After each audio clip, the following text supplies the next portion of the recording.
I'm Jay Moran. I'm Bridget Jaipal Valenza. I'm Thomas O'Neill White.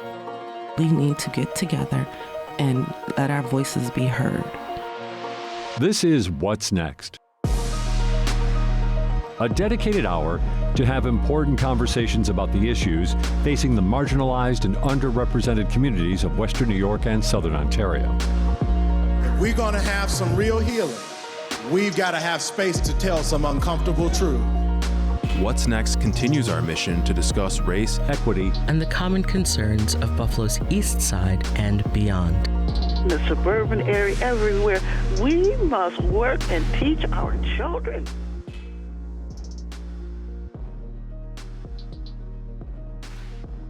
Welcome to What's Next. On this program, we have talked about a lot of different efforts to address the many needs of our community. Today, we take a look at unique, at least to Western New York, Work-Life Solutions. It's a program that is run by the United Way of Buffalo and Erie County, but it was initially sponsored by Evans Bank. With us today, we have Trina Burruss, President and CEO of United Way of Buffalo and Erie County. Trina, hi. Hello, how are you, Jay? Great, thank you very much. And a familiar name here at Buffalo Toronto Public Media, Kathleen Rizzo Young, who is the Community and Public Relations Director for Evans Bank. Hi. Hello, good to be back. Great to have you back, and we have a lot to talk about this. Work-Life Solutions. Who wants to take it first? Just break it down. What exactly are we talking about here? Because there's a lot inside this program, but just a general overview to start. Sure. So what I'll say, Jay, is that when you think about workforce development, people largely think about either training a person for a job or helping them find a job and placing them in a job. But the piece of workforce development that's often forgotten is how do you help the person keep the job? And so Work-Life Solutions is the United Way workforce development program that helps folks keep the job. And frankly, wherever you are in your employment journey, it's also a place where as you are living life, there's some help there for you to balance work and life. Ergo Work-Life Solutions. Yeah, and it's interesting because when we talk about the United Way, we're always thinking about the ways that organization has, in legendary fashion, helped community members in a lot of different aspects. So you're bringing that resource into the workplace for these companies that are participating in this? Sure. So when you think about United Way, we really have a unique Rolodex, right? Because of the things that we do, the ways that we do it. So we have access to a lot of information, whether or not it's local information or whether or not it's national information. We just know things, right? And so a program like Work-Life Solutions, there is no nonprofit that's better situated to use its natural resources, if you will, to help members of the community, which is ultimately our goal. And speaking of resources, this program, Work-Life Solutions, was utilized by a couple of other United Way agencies, if I'm not mistaken, beyond Buffalo and Erie County. And that's basically how it came to be here. Yes, because, locally at United Ways across the country, but certainly here at our local United Way, we are always looking for opportunities and best practices that we're seeing across our worldwide network. And we are always asking ourselves, would this be good for our community? Should we bring it here? And very often the answer is yes, but it has to sit on the shelf until we can figure out the resources, the staffing, and all of this. But, because we always want to be on the ready, we're always thinking, and that's always sitting on the shelf. And that's been United Way's history long before I came. So 6 years ago or so, Work-Life Solutions was sitting on the shelf waiting. And our CEO at Evans Bank, Dave Nasca, we had gotten an unexpected tax break 6 years ago, and he said this is an opportunity for us as a community bank, relatively small organization, to make a big impact. And so he went around and met with many, many community leaders from the philanthropy world, from nonprofits, from agencies to say, is there a program that we need here that we don't have? Okay. And nobody really had a good answer until he got to New United Way, and they said, yes, we have this wonderful workforce program. Financial wellness at work is what the program are called around the country. And they said we wanted to do it for a long time. And so we went to Ohio and looked at the program there, and there was a conference taking place where a lot of different United Ways from across the country were there to start their own programs. And we immediately said, this is a great fit. And so we've been involved ever since, very, very deeply involved in the program, and really in a partnership with United Way that's been tremendously gratifying. And there's a lot of elements to this, and we don't want to underestimate or undervalue Evans Bank, what, a $600,000 investment in this program? Yeah, over the last 5 years, 6 years since we started. Yeah, it's been that amount of money. And then, the great thing is, though, that the financial investment is only one piece, right? We have a whole team of people working on making loans to Work-Life Solutions program participants, and we're also a participating employer, right? Okay. We are. Dave said, well, if we're going to do this, we need to eat our own cooking. We need to make sure Right. it works. Why would we have United Way provide it and not provide it for our own folks, that we care about? So we have lots of different tentacles. We also assist with the financial education, so we're providing that. So there's just all these different ways that our two organizations mesh on this, and it's really been a terrific experience, and I think to the benefit of the program participants. And Trina, you bring a certain level of expertise in this because you come out of the banking industry to your work at the United Way. So you have an understanding of how the branch works in terms of how it works with the community, but also the realities of those people that are working inside those organizations as well. And, looking over what they're involved in. I mean, you've kind of gained some perspective, I guess, on what your employees were dealing with, perhaps, when you were managing one of those bank branches for Northwest. Yeah, there was a time when, 3 years ago, I was embarrassed to say this, but now it's just the reality of it. And I've accepted it, right? Okay. That during the course of my time of working in the bank, 30 years, right? There were hundreds of people that probably worked for me over the course of time, some of them more successfully than others. And I believed in the importance of family and balancing work. I wanted my employees to be there for their children and that sort of thing. But once I came to work at United Way and I started working on this program, I started to think about all those folks who had not successfully worked for me and had thought about how oblivious I may have been to what was going on in their lives that was coming into work. I wasn't giving it any consideration. I really wasn't. I was focused on the needs of the bank and also what I thought the needs of an employee outside of work. Right. And that's the thing about anybody's workplace. No matter how good your workplace is, no matter how family oriented it is, no matter what the benefits you have in place, for employees, slush funds and all the emergency funds, all these things, that you have, you cannot account for the fact that at the end of the day, your HR department is there to deal with the aftermath of an employee's problems, right? They're set up to deal with tardiness, absenteeism, lack of production, all these things, right? Because it's all oriented for the employer, despite the fact that the employer cares about the employees. Work-Life Solutions is the bookend to that. Work-Life Solutions says, well, before you have to have tardiness and before you have to have absenteeism, let's come to me, the United Way employee, and tell me what might be wrong. And then let us help you either with the resource of the loan or the resource of the access to information. So at United Way, when folks hear us talk about equity, that we are talking about access to information. Access to information is the equalizer, right? And Right. so that's what the resource coordinator is. There's over 7,000 registered nonprofits in our community. And despite the fact that we are often at the top of the wrong list, we are a rich community in terms of resources and programs and other things who can help. And so United Way knows a lot of those resources, and that individual United Way employee, the resource coordinator, can help provide information to the employee.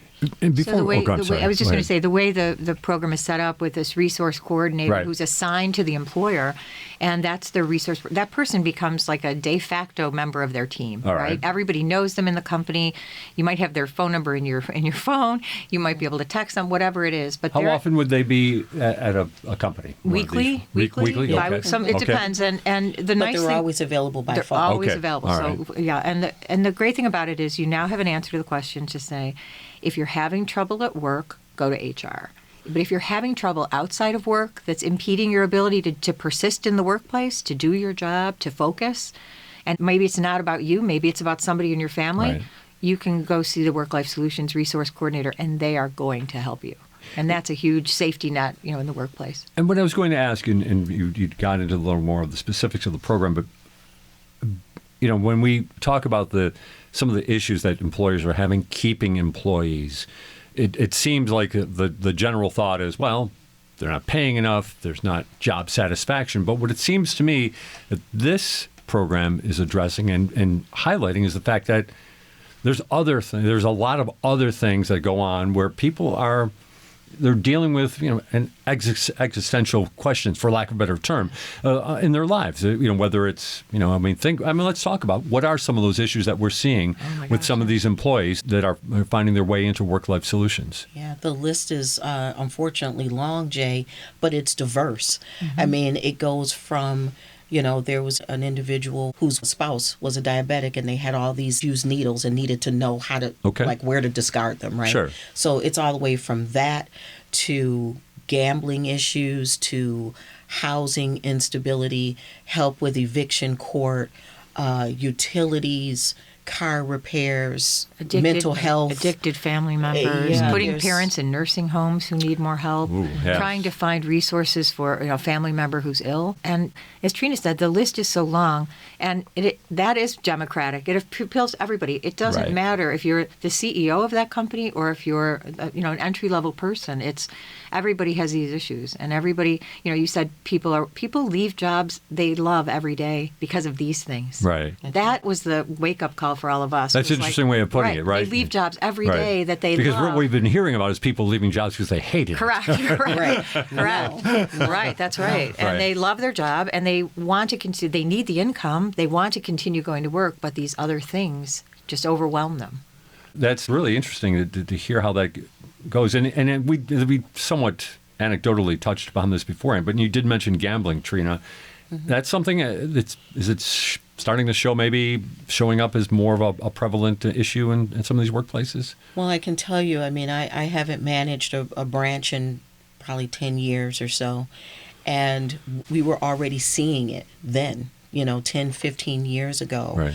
where we were seeing customers begin to struggle, and that's only become a bigger issue, with technology and folks' ability to gamble, not just going to a casino, but going, online or something, and so there's going to be issues, right? And it's not just about the gambling addiction itself, it's about the effect it has on the family. So that's really something that's important about Work-Life Solutions, is that it isn't just the employee. Yes. It's the family members as well of those employees that are also eligible for the resource coordinator and the financial education piece of the program. So if any of us think about, so this is not about whether or not you're an entry-level employee or whether or not you're the CEO. If someone in my family has an issue, my mom has an issue, one of my daughters has an issue, it is going to affect me at work. It has nothing to do with whether or not I love being a CEO or how much money I make. It has nothing to do with that. Mm-hmm. It is simply about the fact that I am living and I have people I care about, but I have a job and I have responsibilities there as well. So there has to be a balance somewhere, somehow. There has to be, assistance for folks. And sometimes, Jay, I think it even just boils down to you can't tell your family members everything, right? They're going to worry about you differently, and that's another burden.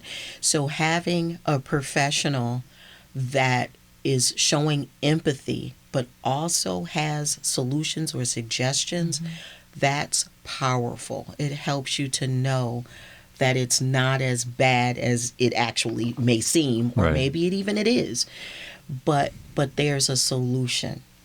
I There's think a one of solution. the things that we found that's been really exciting as we started to gather data for the program over the years is the intersection between this program and the ALICE population that United Way is so focused on, right?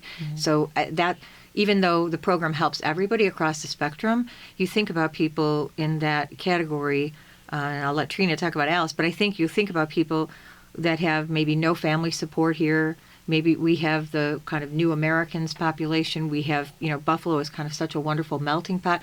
We have people who don't have a safety net or a support Right. network. So when they start a job, what are the resources they have? So we've been really happy to see as we help people that it's really been the people who are the neediest in some respects with this program. ALICE population? So ALICE, it's an acronym. It stands for Asset Limited, Income Constrained, Employed. Okay. Right? And so these are folks who, in our county, the data says it's 40% of our community. Wow. So the ALICE population are individuals, workers, so that's important, workers, who have jobs that are critically important. We would even call them good jobs. Mm-hmm. People would describe some of these jobs as good jobs. However, these individuals do not have enough money to not need the governmental safety nets, but because of the federal poverty line, they make too much money, right, to receive the safety nets that they may need. And so you think about food insecurity, you think about housing instability, transportation needs.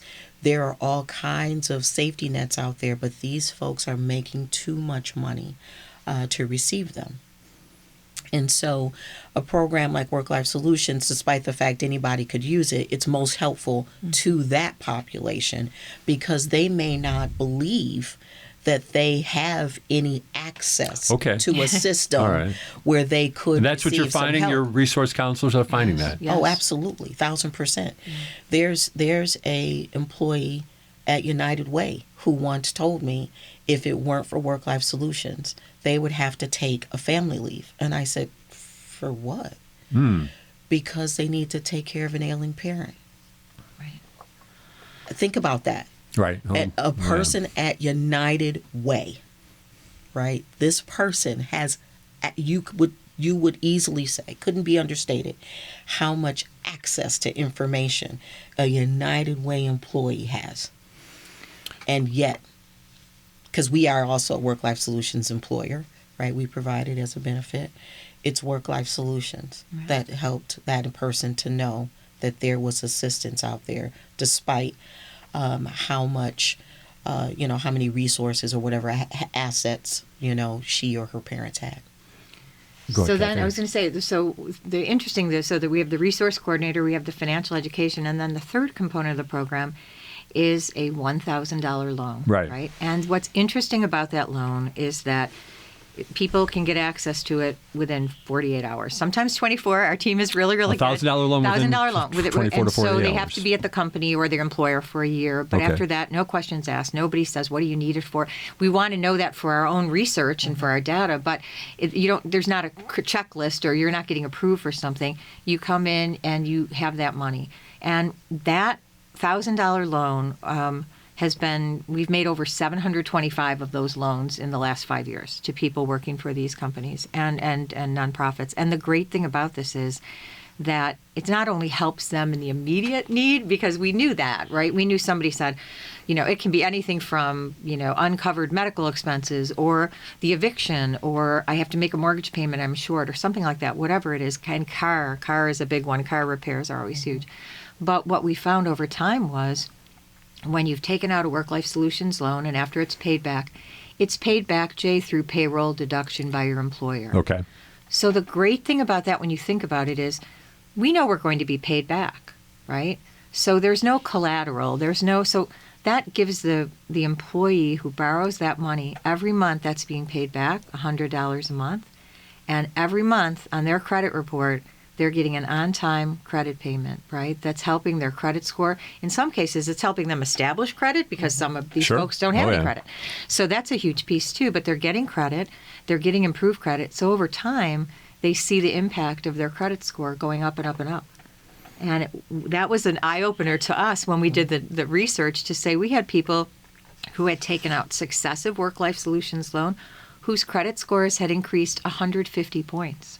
Wow. That's life-changing, right? That's for sure. Life-changing. Right. That means I can become a homeowner. I can, all these different things that, we have people who, had never been in a bank branch before they come in to get their $1,000. They had never, because their impression was, as Trina just said, kind of, I don't have enough money that a bank would be interested in me, or that I'm bankable, or that they would want me. And it's like they get to come in, they get this warm greeting, they get their $1,000, and it's like, what else do you need? What else is going on in your life? Are there other ways we can help you? And suddenly, folks have a bank. They have a banker. They have people who know them by name when they come in. That's really can also be a huge part of this generational wealth building, and people feeling like I'm part of the mainstream. And as bankers, that's really exciting to us. It's interesting because when I was getting ready for this, I did see a quote in the Buffalo News, give them credit for this, from you, Trina. You're never going to get generational wealth if you don't have a relationship with the bank. That's a big thing to say right there, but that's a fact. Yeah. That's a fact. I mean, your banker and folks who are part of the traditional banking system, again, here's that word, access. Mm-hmm. You have access to information. You have access to capital and access to how things work. Folks very often do not walk inside of a bank and say, I am looking for, and name the bank product. They're coming in and they're saying, I need to send my kid to college. I need to repair my car. I need to do whatever it is, right? And then the banker matches what the customer has said to what the product is that we have to solve it.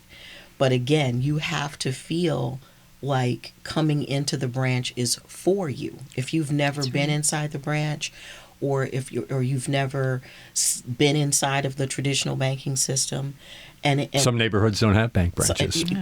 That's certainly a fact. And some bank branches, frankly, are intimidating. We used to work for HSBC together, and I think of some of the big, some of the big branches with all the marble and despite the fact that people were kind and great bankers, the buildings themselves were intimidating. But here's the thing that folks are most intimidated by with the bank. Nobody likes to be told no. Sure. And what is the number one reason a bank tells you no? Very often, it's about your credit score. And so, again, if there's going to be equity, there has to be access. There's going to be access. You need information. But you also need barriers to be removed. Mm-hmm. And so, inside of this program, and because of this partnership with Evans Bank, that number one reason that would have prevented someone from getting a loan has been removed, which is the credit score, right? The person only needs to be deemed an employee in good standing, and they have to be 1 year. And that good standing is dictated by the employer, not by Evans, not by United Way. It's the very employer who says this employee is in good standing. And as long as that's there, then the loan is going to happen.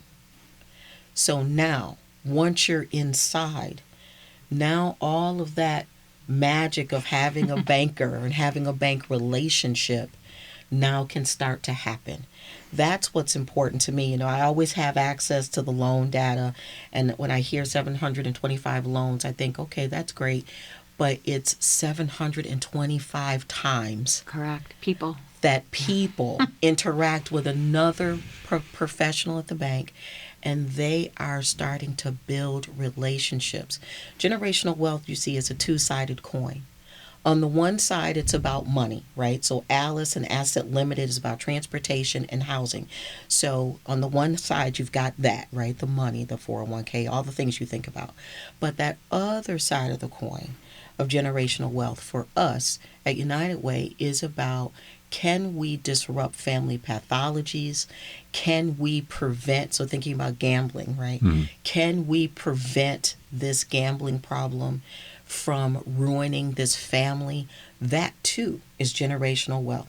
So always a two-sided coin. Many times people come in, they ask for the loan, but after they speak to the resource coordinator, it's actually not the loan you need. It's maybe something different, right? And so we give you access and information about, free services and programs that you may be eligible for you didn't think about.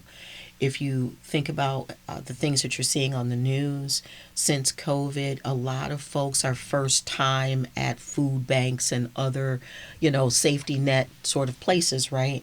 So they don't know because they've never had to, or this is the first time something has happened to them.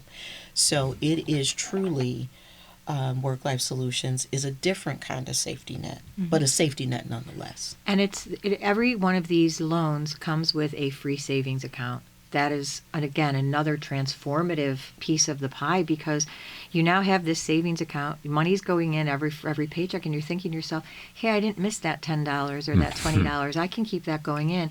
And we now have $85,000, Jay, in these accounts that people have maintained after they paid their loan back to say, I'm going to still keep money going in there.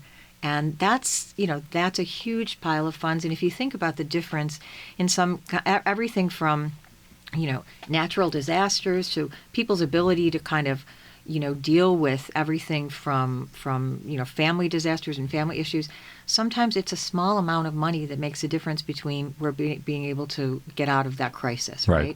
And so if you now have a safety net or an umbrella, you now have that rainy day fund that people might not have had before, that really makes a huge difference. So that piece of that pie, to now have these savings accounts for folks who might not have had one, is a big piece of what we're excited about. Stay with us. There's more to come. This is What's Next on WBFO. Did you know that WNED PBS is always working on great new local shows for you to watch?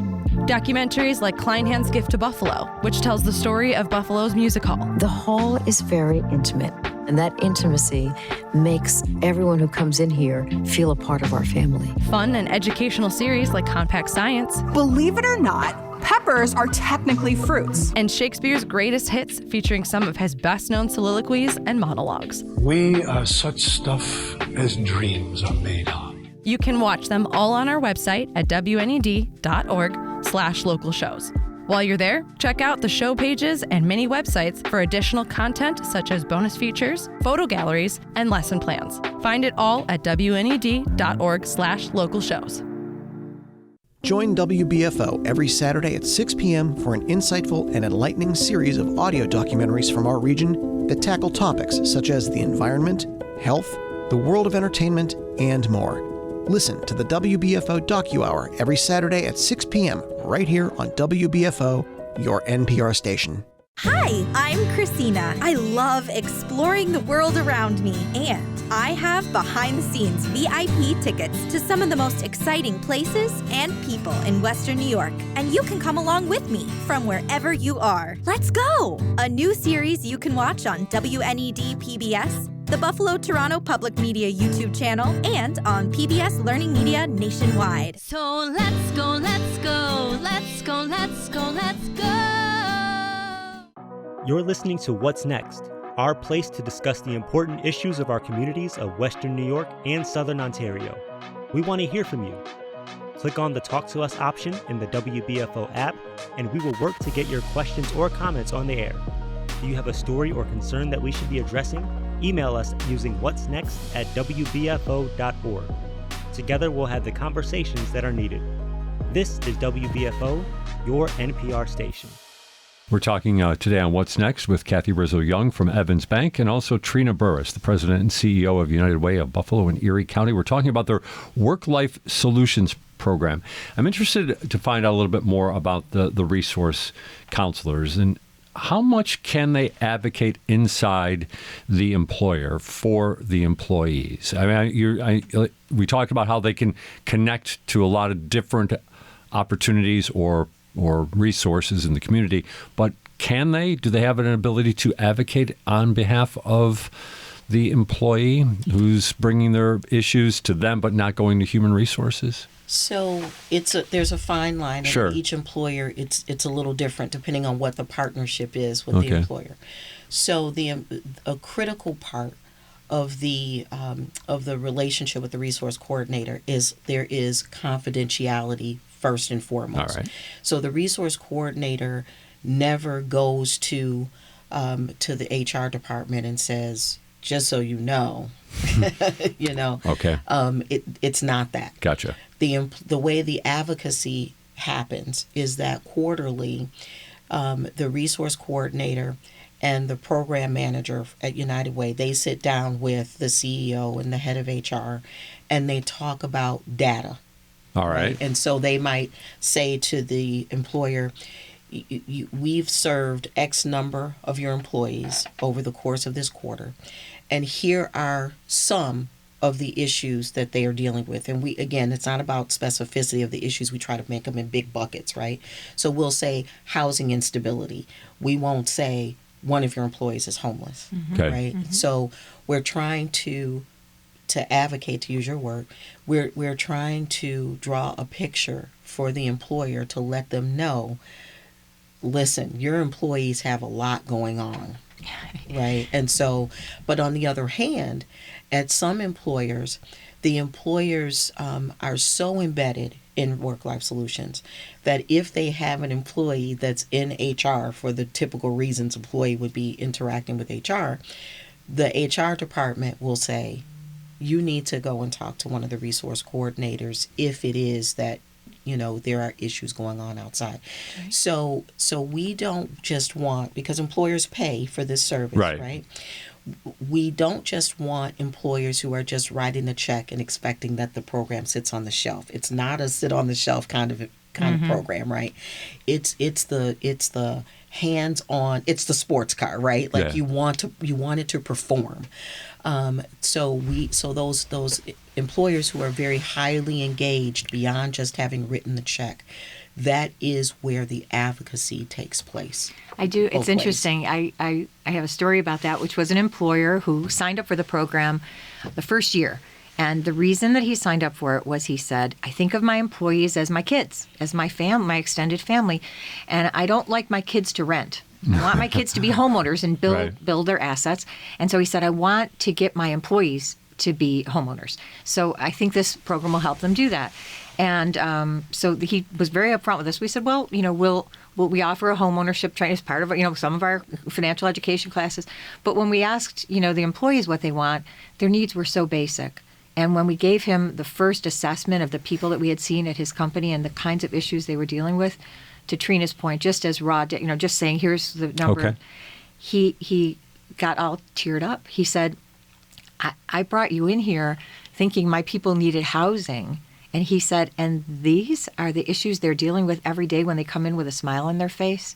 He said, and I thought I was this engaged boss who, was friends with my staff and knew everything. And he said, I was absolutely clueless of the level of things, the trauma, the things they were dealing with on an everyday basis, because they come in and they do their work and they're so dedicated to the company. And it was a aha moment for him to say, I was clueless. I was clueless. So now they have this resource. They have someone to help them. And it was really eye-opening. And he's been a wonderful advocate for the program, telling other CEOs, you might think you know your folks and you might think you know what they need, but if you're like me, you really don't know. There's a wall there. There's a wall. Yes. Yeah, that's, you use the statistic, the ALICE statistic, 40% of the community falls into that category. So that's, probably in every workplace. It's every workplace because, Jay, we put maps up in the United Way building because we never want to forget. And we always want anybody who's walking into our building to have the recognition of the fact. So this map is of Erie County, and it shows all over the county, the different communities, and what their ALICE population is. Well, if you've got a county-wide number like 40%, it's mathematically impossible that there's not ALICE in every single community, regardless of how affluent the community may be. And there's no place where it's single digits. Every place it's statistically significant. Is it higher in the city? Is it higher in the rural communities? Sure. But it's high in Orchard Park, too. Wow. It's high everywhere. Because, again, if you're living, literally if you are living, you are going to experience something. Right, despite your best efforts. And with Alice, again, we cannot emphasize enough. These are folks with good jobs. Right. So it's not simply about, what the employee not making enough money. It's not a one-dimensional problem. It's a multi-dimensional problem. And there are many people in our communities that are facing it. One of the things that Trina did with the program in order to evolve it was after 514. And do you want to talk about kind of the response to that and how that really changed Work-Life Solutions forever, really? It did. So remember I talked about, United Way is always thinking about things and sitting things on the shelf. Well, after 514 and after the blizzard, sort of sandwiched in between those two things, we started to really become concerned about the pressure being faced by nonprofit workers. These are the folks that are in it every day. They're working on helping whatever aspect of the community that they are. Very often they are part of the community, so they're dealing with their own trauma connected to whatever the thing is. And we knew that Work-Life Solutions would be a good component for them, that it would be helpful. But again, you pay for it, right? And so we were concerned, how can we make this so nonprofit organizations can be part of Work-Life Solutions? So it was sitting on the shelf, it was a wish list. We were sort of figuring it out. Then the blizzard hits. We decided to start a community resilience fund so that we could get money out to help people in the immediate, because Alice can't afford anything to go wrong. Everything's got to be in lockstep, right? Blizzards are not good for that. And so we were approached by National Grid, and they were concerned about the community and they wanted to, be a contributor of the resilience program. But they said one thing that was interesting to us. They said, we're really concerned about mental health in the community. And we said, ding, ding, ding, ding, ding. We can bring Work-Life Solutions off the shelf and help nonprofits. And so we spoke to them about this. And we said, we want to be able to sponsor or scholarship nonprofits into Work-Life. And so they nodded. And, I'm happy to say that we have been able to scholarship 7 nonprofits based on this investment. And guess what? People that work in the nonprofit sector need access to information, financial education, and every once in a while, the problem gets fixed with money. Right. Right. They're so busy taking care of everyone else. Right. And we saw that during COVID as well, because what was interesting during COVID was, if you think about the employers that we have as part of Work-Life Solutions, we have manufacturing. They didn't shut down. They were essential workers. We have nursing homes, essential workers, right? Banks. We had all these people who were essential workers who didn't, COVID, expected them to keep going to work. But there was need there. And so we even had new employers that joined during COVID to say, I know you can't come into my building, but can we do this? Can we work it out in such a way? So that's when we evolved into kind of the hybrid and virtual models to say, yeah, of course we can help you, because I've got a 24/7 workforce. I've got people who are, looking for things like childcare. Well, yes, there was childcare provided during COVID, but you had to know how to access it, right? You needed the resource coordinator to connect you. So we've really kind of been, the program, I think that's what we're most proud of, is the way it's evolved with every kind of issue that's come up. How can we continue to keep it fresh and keep it responsive so that we're continuing to not only meet community needs, but almost predict them? Yeah, anticipate them. Yeah. Mm-hmm. I'm wondering if you either of you have some sort of an anecdote about this. I'm thinking, as you were mentioning before, income might not be the problem for an employee, right? And when it comes to Work-Life Solutions. And I also think about when it comes to problems, sometimes I think internally, as individuals, we keep those things to ourselves and they become larger than life in their own way. I'm wondering if from your counselors, if you've heard just, somebody who's enjoyed a major change just because they were able to find a place inside their life, which is their workplace, where they could say, I've got an issue with this, and all of a sudden maybe that problem was a huge problem, but was something that was dealt with relatively easy. Yeah, I'll tell one thing, which is if your listeners go to the Work-Life Solutions website, you will see a link, and it was also embedded in the Buffalo News Story. FINRA, who oversees these programs nationally, who wants to encourage kind of this kind of financial support at the workplace, they did a video for us, which is every time people see it, there's not a dry eye in the house. And it's a divorced dad who's basically saying, I don't have a car. My son lives 2 counties away. He's a preteen. I don't want to lose my relationship with him. And how Worklife Solutions helped him to get that access to him, to be able to financially get himself back in gear so that he could then, have transportation to get to see his son and keep that relationship going. It's so moving. And then they also talk to a young woman who says, there was a lot going on in my life. I just felt like that, my mental health was deteriorating. But now, I have counseling. I've been connected with resources.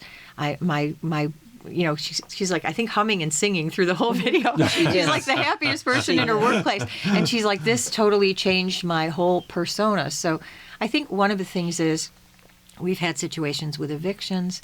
We've had situations where, people have really gotten out of very difficult situations through Worklife Solutions, where our coordinators have gotten them assistance and gotten them kind of safety and haven.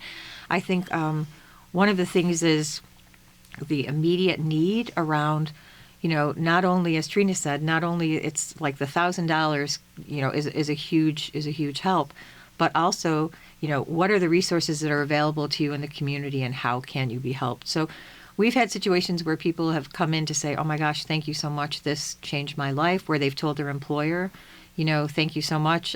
This program is so meaningful to me. I mean, I think everything from the kinds of situations with a family member, people are always faced with things like, unfortunately, accidents or sudden deaths of family members, where people are just at a loss of how to deal with things. And Worklife Solutions, I get this image of them, they kind of swoop in, right? They kind of swoop in with this safety net to say, it's going to be okay. We're going to connect you. We're going to, and whereas an employer says, I've got somebody in crisis. Can you help them?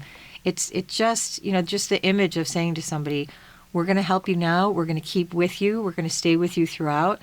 We're going to make sure that everything is resolved. And, those are just such important relationships. For sure. You also, I think you use the terms, you have to kind of anticipate community needs to a certain extent. Mm-hmm. So you're in a good place to talk about it, or maybe you don't want to talk about it, but I'm curious, anticipating needs. What's kind of on the radar right now? So right now what we're thinking about with Worklife Solutions is how can we expand the program, not in terms of just adding employers and more employees, which is important to do, but how can we add value, and what kind of data are we seeing in other places in our work that'll point what we should be doing next. Okay. So we're thinking about, can we bring fresh fruits and vegetables to the employer sites? Can we have this amazing series that we did called You Belong, where community members are coming in and reading books, and we put it up on our YouTube channel, right? And the beauty of that is that if your parent is working 2 jobs, they may not have time to read the book, right? But even my 3-year-old granddaughter can pick up her laptop or her tablet and watch whatever she wants to watch, right? And so we're there to read the book, right? And so we're saying, can we bring books for employees to be able to take home to their children, so that they create a library at home, because we understand the importance of reading and education. And we're also thinking about, so remember with the loan, the key is you have to be 1 year and an employee in good standing. Well, the most vulnerable time in the life of an employee is that first year. Right. Because you've got a probationary period. Now with people working remotely, maybe you haven't developed relationships and all this stuff. So there's a vulnerability in that first year. Well, because you're not eligible for the loan, we don't have a way right now to respond if the real issue is just cash. You just need the $1,000. So we're thinking, how can we bring our community resilience program into Worklife to help in that 1 year, so that if it is about repairing your tires so that you can get to work, can we give you a grant for $1,000? Okay. Or, can we figure out a way by talking with our friends how here can at we the keep- bank? How can we, have people repay it so that we always have the slush fund, that kind of thing. So we don't, anything we do at United Way is not siloed. We see our work as being interdependent. And so, so we're learning things in other places and we're saying, oh, well, this is probably something in Work-Life Solutions too. We should think about that. Yeah, I think one of the things is, too, as you look at what's happening in employment right now and how employers are desperate to find and keep good people. Absolutely. And they want that advantage of, like, what's the extra thing that we can do, right? Looking for the edge. What's the edge? What are we going to provide for our employees? That I think has been very, very much to the benefit of Work-Life Solutions, where people are looking for creative additions to their employee benefits program. And this is about as creative as you can get, right? Right. It really is, to say, wait a minute, we offer this program. And we've had people say, well, I got a job offer, but the company that I interviewed for doesn't have Work-Life Solutions. Honestly, that's how important this program becomes to people, Right. is that they really think this is something that's really important to me and my family. So, I think one of the things we thought about when we to talk about to you about today is, we always say to CEOs, look into this program and check it out. But also, I guess we would encourage the average employee to say, if you don't have this program at your workplace, maybe ask about it, or maybe ask your HR department to look into it. The cost is very manageable, and it's something that allows the employer to really demonstrate a level of commitment to their employees that's really, really above the norm. Mm-hmm. What you've talked to the CEOs or people who are leading these companies. I'm not necessarily wondering what their objections, but just, the questions that they have. There must, obviously you're probably trying to recruit as many employers as you can. Not everybody's signing on just yet. But, how does that conversation go? What are we hearing? So there's usually two things that employers question or maybe even object, that we have to talk through. One is we are very easily compared to EAP. Okay. It is not EAP. Okay. Right? If you go back to that example I gave about my own leadership journey, I never once told somebody you should call EAP. Right. And it's not because it's not good or that they don't help people, because they do. But it's something that sort of sits on the shelf. It's a poster on your wall. The 1-800 number in California. The 1-800 number, right? So you call somebody, you call EAP and it's 518, right? Or it's December 25th, 2022. They don't know what you're talking about. That's right. When you say 514. Because it's Work-Life Solutions and it's because it's your local United Way, when you say those, when you say those words, they have meaning. And then you don't have to talk a lot more, right? Because we get it, because we're part of the community. So there's usually that. And we say your resource coordinator will always be familiar with your benefits. And that includes EAP if that's part of your benefits. Okay. The other thing is that there are many employers out here who think they have the best-in-class gold standard for benefits. That their employees, they have an open-door policy, right? I have an open-door policy.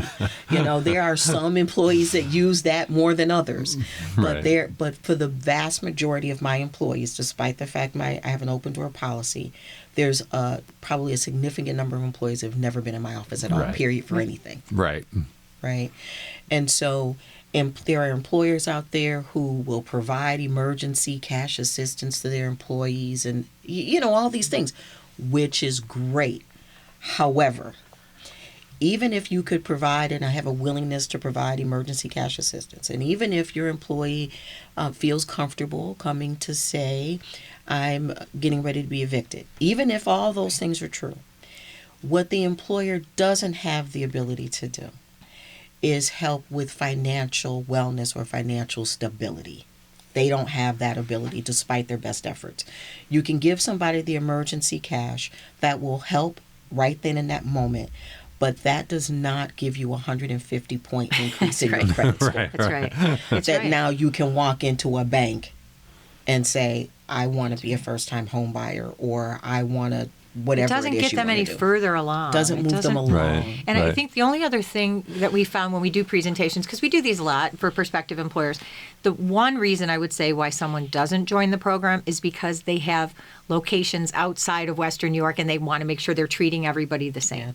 So if they say we can't offer this just to our Buffalo employees, if we can't offer it in our Massachusetts, whatever it is, I think that's probably the number one thing is an issue, they want it to be consistent. They want to make sure they do a great program here in Buffalo like this and they offer to it, and then the people in the other cities are like, hey, we want the same kinds of benefits. Well, they should move to Buffalo. Exactly Well, right. they should. Bring all their employees here. That's right. They should. We've used the term and resource counselor, but we haven't really talked about, and I know there's a lot of confidentiality here, but the type of person or people that are filling these roles. They sound like they carry a heavy load. They're great folks. Yeah. There's 3 of them, so they're a small team, but they are mighty.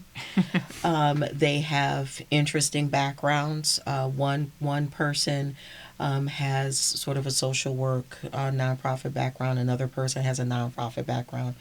Another person is also a retired banker that has some nonprofit background.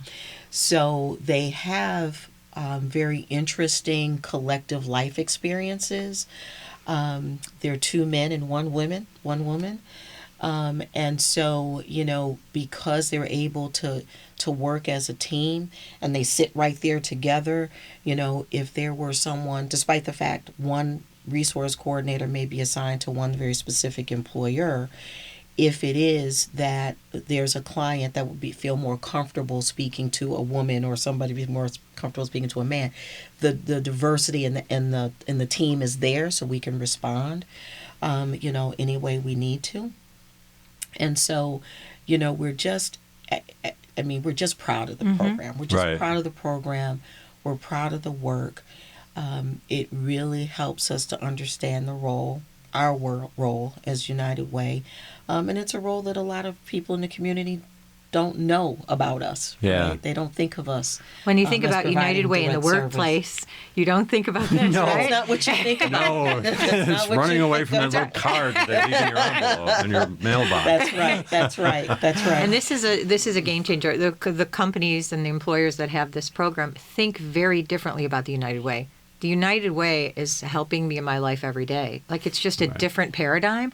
So for United Way to not only what we were excited about at Evans about this program was because United Way is now, has a fee-for-service program. An employer is writing a check to United Way, and that's a different kind of revenue stream for them, which we loved. Sure. But also because it changed the way people thought about United Way. They thought about United Way now as the answer to their issues. And that's the thing we're so proud of, is that it helps people think about the organization. I'm a board member of United Way, and as a board member, I'm excited by that, to have people think about United Way in this new way as the solution to what's happening in their lives. That's really huge. What about, we've got 13 employers right now? 13 right now. Mm-hmm. And I'm sure you're actively looking for more. For sure. How do you make that connection? What's maybe there's an employer who's listening right now. That would be great. That would be fantastic. So there's a Work-Life Solutions link on our United Way website, the uwbec.org website. You can call the United Way. If there is someone in your company that's affiliated with United Way, they can send us an email. And it's a program we love to talk about.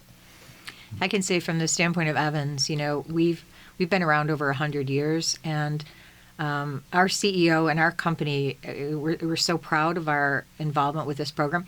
He often says, this is the best thing I think we've done as from a philanthropy standpoint, from a community standpoint. It just combines everything. It combines financial wherewithal and wealth building, and bringing things into the workplace that help people persist and help them keep their jobs. And so on so many different points, it's such a marvelous program. And we love talking about it, as you can tell. It's our favorite subject. Yes, you made this a very easy hour. We can talk about it all day. Yeah, we really can. But that's the great news about it, is that as it's grown, every month there's something new that's, kind of shows itself to be another great aspect of the program, another benefit of it. Well, I really appreciate hearing more about it. It's always exciting to hear people getting connected to, like you said, 7,000 nonprofits in this community, and most people don't know all the opportunities that are out there that can really benefit them and their lives and their friends and family as well. Thank you very much for joining us. Kathleen Rizzo Young, the Community and Public Relations Director for Evans Bank. Thanks for being with us. Thank you. And Trina Burruss, President and CEO of the United Way of Buffalo and Erie County. Thank you for being with us. Thank you for having me. And this has been What's Next on WBFO.